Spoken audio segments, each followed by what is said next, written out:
नाज़रीन, आवां कमांडो पंवर ऐं अवां ॾिसी रहिया आहियो पंहिंजो पसंदीदा न्यूज़ चैनल सचाई न्यूज़।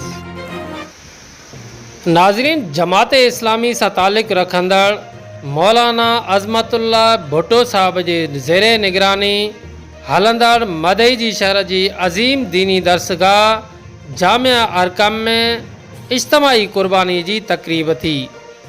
उन मौक़े ते फ़ाज़िल नौजवान मदरसा अल महद सलफ़ी कराची ऐं इमाम व ख़तीब जामियत आले हदीस रतोदेरो मौलाना शफ़ीक़ अहमद गांगरो साहब दीन इस्लाम क़ुर्बानी बाबति छा थो चवे जे उनवान तहत सचाई न्यूज़ खे ख़ुसूसी इंटरव्यू ॾींदे चयो, बिस्मिल्लाह वस्सलातु वस्सलामु अला रसूलिल्लाह। ही क़ुर्बानी जा जेके ॾींहं आहिनि, नबी अलैहिस्सलातु वस्सलाम जी हदीस आहे, अफ़ज़लुल अय्याम इंदल्लाह यौमुन नहर व यौमुल क़र्र। अल्लाह रब्बुल आलमीन वटि जेके सभ खां वधीक अफ़ज़ल तरीन ॾींहं आहिनि उहे ॿ ॾियण आहिनि।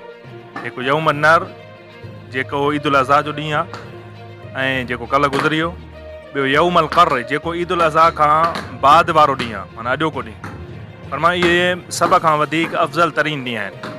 ऐं जेके शुरू वारा ज़िलहजा जो अशरो आहे, सलफ़ सालिहीन 3 अशरनि जो वॾो एहतमाम कंदा, अदब कंदा। नंबर 1 मुहर्रमुल हराम जो शुरू वारो अशरो, नंबर 2 ज़िलहजा जो शुरू वारो अशरो जेको गुज़री वियो, नंबर 3 रमज़ानुल मुबारक जो जेको आख़िरी अशरो आहे। त ज़िलहजा जो जेको शुरू वारो ॾींहुं हुया, अशरो हुयो, इहे बि वॾे अफ़ज़ल तरीन ॾींहं हुया। सही मुस्लिम जे अंदरि पैगम्बर अलैहिस्सलातु वस्सलाम जी हदीस नबी सल्लल्लाहु अलैहि वसल्लम फरमायो, अल अमलु सालिहु फीहि अहब्बु इलल्लाहि अज़्ज़ व जल्ल मिन हाज़िहिल अय्यामिल अशर। अल्लाह रब्बुल आलमीन वटि जेको बि इंसान अमल करे थो, उहो सभ खां वधीक अफ़ज़ल आहे जेको इंसान हिन 10 ॾींहं जे अंदरि अमल करे। ये मौलाना जेका क़ुर्बानी जो जेको गोश्त आहे या क़ुर्बानी करण जो जेको तरीक़ो आहे, उन जी महिरबानी करे असांजो दीन इस्लाम छा थो चए उहो तव्हां ॿुधायो त। चूंकि जानवर हिकिड़ो थिए थो, उन में 7 पतीदार थियनि था, उन जी गोश्त जो तक़सीम कार कीअं थींदो आहे दीन इस्लाम जे हवाले? तक़सीम कार क़ुरान मजीद जी जेका आयत आहे, अल्लाह रब्बुल आलमीन फरमायो, फ़कुलू मिन्हा व अतइमुल क़ानिअल फ़क़ीर। पाण बि खाओ ऐं जेके फ़क़ीर आहिनि, जिन खे सॼो साल गोश्त मिली नथो सघे, उन्हनि खे बि खारायो। ऐं नंबर 2 ॻाल्हि, क़ुर्बानी जी जेका अहमियत आहे त सुन्नत इब्राहिमी आहे सल्लल्लाहु अलैहि वसल्लम। रब्बुल आलमीन फरमायो त अल्लाह वटि न तव्हांजो गोश्त पहुचे थो, न अल्लाह वटि तव्हांजो रत पहुचे थो। अल्लाह रब्बुल आलमीन खे तव्हांजे दिलनि जो इख़लास मिले थो। त इंसान जेको बि क़ुर्बानी करे उहो दिलि जे इख़लास सां करे, पंहिंजे नियत खे ख़ालिस करे। क़ुर्बानी जो गोश्त आहे, उनखे कुझु उलमा ॿुधाइनि था असांखे त उनजो जेको तरीक़ेकार आहे त उनखे 3 हिसनि में तक़सीम कबो आहे। उहो छा तरीक़ो? 3 हिसनि में तक़सीम करण जो जेको चवनि था उहो फ़लसफ़ो आया दीनी फ़लसफ़ो आहे या इहो उलमा या सुलह पंहिंजे तरफ़ां? दीन जे अंदरि त वल्लाहु आलम अहिड़ी मूंखे त मुंहिंजे इल्म में न आहे त का शइ हुजे अहिड़ी। बाक़ी तव्हां जेको आहे क़ुरान मजीद जी आयत खे मद्देनज़र रखी करे तव्हां हिसा ठाहे सघो था, त पंहिंजो हिसो अलॻि कयो, फ़क़ीरनि जो अलॻि कयो ऐं तक़सीम करण जे लाइ अलॻि कयो, करे सघो था। हा, मतिलबु इन जा के दीन इस्लाम में वाज़े अहकामात आहिनि? वाज़े अहकामात अहिड़ा कोन्हनि के, वाज़े अहकामात अहिड़ा कोन्हनि। वल्लाहु जीअं पाक पैगम्बर सल्लल्लाहु अलैहि वसल्लम जिन जॾहिं उज़ा कंदा हुया, जेको आहे क़ुर्बानी कंदा हुआ, त उहे कहिड़ो तरीक़ो अपनाईंदा हुआ? नबी अलैहिस्सलातु वस्सलाम जेका क़ुर्बानी कई, त अल्लाह जे नबी सल्लल्लाहु अलैहि वसल्लम क़ुरान मजीद जी आयत जे मुताबिक़ पाण बि खाधो ऐं अल्लाह जे नबी सल्लल्लाहु अलैहि वसल्लम सहाबा इकराम जेके आहे सभिनी खे खारायो, ग़रीबनि में तक़सीम करायो। ग़रीबनि में या सभिनी में? चूंकि फ़र्क़ु आहे त सभिनी में त अमीर बि अची विया, ग़रीब बि अची विया, ऐं ग़रीब त सिर्फ़ु ग़रीब। अफ़ज़ल तरीक़ो इहो आहे त जेके ग़रीब आहिनि तव्हां उन्हनि खे खारायो, ऐं ग़रीब बि उहे जेके तव्हांजे पाड़े जा आहिनि, ग़रीब बि उहे जेके तव्हांजा रिश्तेदार आहिनि, उन्हनि खे पहिरियों अहमियत ॾियो। जेके नबी सल्लल्लाहु अलैहि वसल्लम फरमायो, हिकिड़ो सदको आहे जेको इंसान आम तौर ते करे थो, उनजो हिकिड़ो सवाबु आहे। पर हिकिड़ो सदको उहो आहे जेको तव्हां पंहिंजे माइट खे बि खारायो था, उन में तव्हांजे लाइ डबल अजुर आहे। रिश्तेदारीअ खे मिलाइण जो बि अजुर मिली वियो ऐं तव्हांखे सदके जो बि अजुर मिली वियो। उहो वधीक अफ़ज़ल आहे त जेको माइट आहे, ग़रीब आहे, असां पंहिंजे माइट खे ॾिसूं, ग़रीब आहे त उनखे खारायूं। जेकॾहिं पाड़ो आहे सभ खां बहितर, त पाड़े में ग़रीब जेको आहे उनखे खारायूं, बहितर आहे। मौलाना जेकॾहिं क़ुर्बानी करजे कोई बि करे थो पियो, त उहो यानी कि पहिरीं उनजो तव्हां चओ था पिया त जेके पंहिंजा रिश्तेदार ग़रीब आहिनि, पहिरीं माना अवलियत उन्हनि खे ॾिए।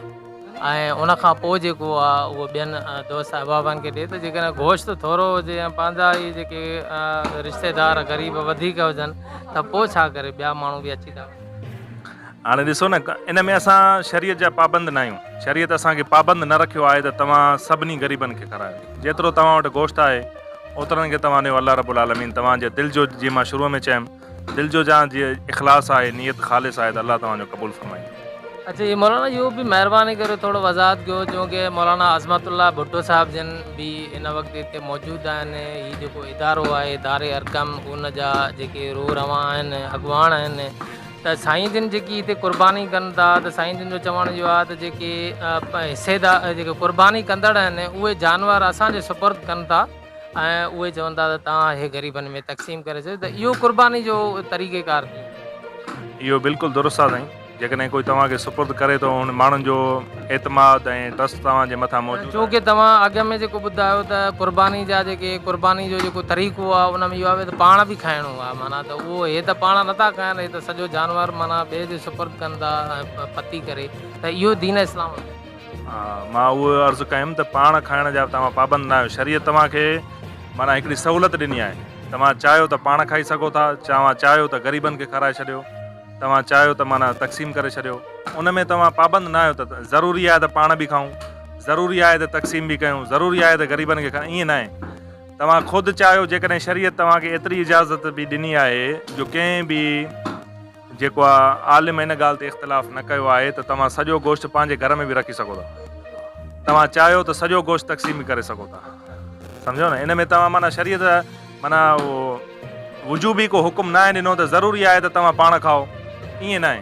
तव्हांखे क़ुर्बानी छॾियो आहे। मौलाना जेका क़ुर्बानी आहे, हिकु त इहो तरीक़ेकार आहे त वॾो जानवर आहे त उन में 7 पतीदार थियनि था, ऐं जेकॾहिं को बकरी आहे का नंढो जानवर आहे उन में बि पतियूं थींदियूं आहिनि या उहो हिकिड़ो माण्हू ई करे सघे? हिकिड़ो माण्हू करे सघे थो। शरीयत जेको आहे, जेको हदीस में ज़िक्र आहे त नबी अलैहिस्सलाम जे दौर में गऊं ई, छो त अरब जी मुआशिरो असां वटि मेंह जी थिए थी, मेंह पाणीअ जो जानवर आहे, उते गऊं थिए पई अमूमी तौर ते। त अल्लाह जे नबी सल्लल्लाहु अलैहि वसल्लम फरमाया त वफ़िल बक़र सबुन वफ़िल इबिल अशरुन, त गऊं जे अंदरि 7 हिसा तव्हां करे सघो था ऐं उठ जे अंदरि 10 हिसा करे सघो था।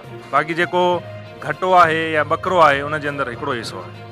अच्छा मौलाना, हीउ जेको मदरसे में हिन वक़्तु जेको मदीजी जे अंदरि ही मदरसो आहे जेको जामिया अरकम मदीजी जो, त हिन में जेको गोश्त जी क़ुर्बानी जो गोश्त तक़सीम करण जो जेको तरीक़ेकार आहे ऐं आम जेके माण्हू क़ुर्बानी जो गोश्त तक़सीम कनि था, इन्हनि ॿिन्ही में तव्हां कहिड़ो फ़र्क़ु महसूसु कयो था ऐं इन जी जेका ख़ूबियूं आहिनि उहे बि तव्हांखे कुझु नज़र अचनि थियूं त महिरबानी करे उन्हनि खे। हिते अची करे मूंखे ॾाढी ख़ुशी थी। साईं अज़मतुल्लाह साहिबु ऐं साईं मोहम्मद अली भुट्टो साहिब जी माशाल्लाह ॾाढी काविश ऐं मूंखे तक़सीम करण जो जेको तरीक़ेकार आहे इंतिहाई डिसिप्लिन सां ऐं माण्हुनि खे जेको आहे इंतिहाई मेन ॻाल्हि जेका आहे अदब ऐं एतिराम सां ॾिनो थो वञे। इज़त नफ़्स खे कंहिंजीअ खे मजरू नथो कयो वञे। जेको बि ग़रीब आहे, मिसकीन आहे, फ़क़ीर आहे, मूं ॾिठो त माना सम्झो हिकिड़े डिसिप्लिन तरीक़े सां अचनि था वठी करे माना पंहिंजी लाइन सां अल्हम्दुलिल्लाह इज़त नफ़्स खे मजरू करण खां बिना ऐं हिकिड़े बहितरीनु नमूने सां उन्हनि जे जेको हक़ आहे उन्हनि ताईं पहुचाए थो वञे। हा, वॾी महिरबानी साईं, तव्हां असांखे पंहिंजो क़ीमती। जज़ाकुमुल्लाह खैर। नाज़रीन, मज़ीद खबरें और अपडेट्स के लिए देखते रहिए सच्चाई न्यूज़। आप हमारी खबरें किसी भी वक्त यूट्यूब, ट्विटर और फेसबुक पेज पर सच्चाई न्यूज़ स्पेल है SACHAI स्पेस NEWS लिखने के बाद सर्च करके देख सकते हैं।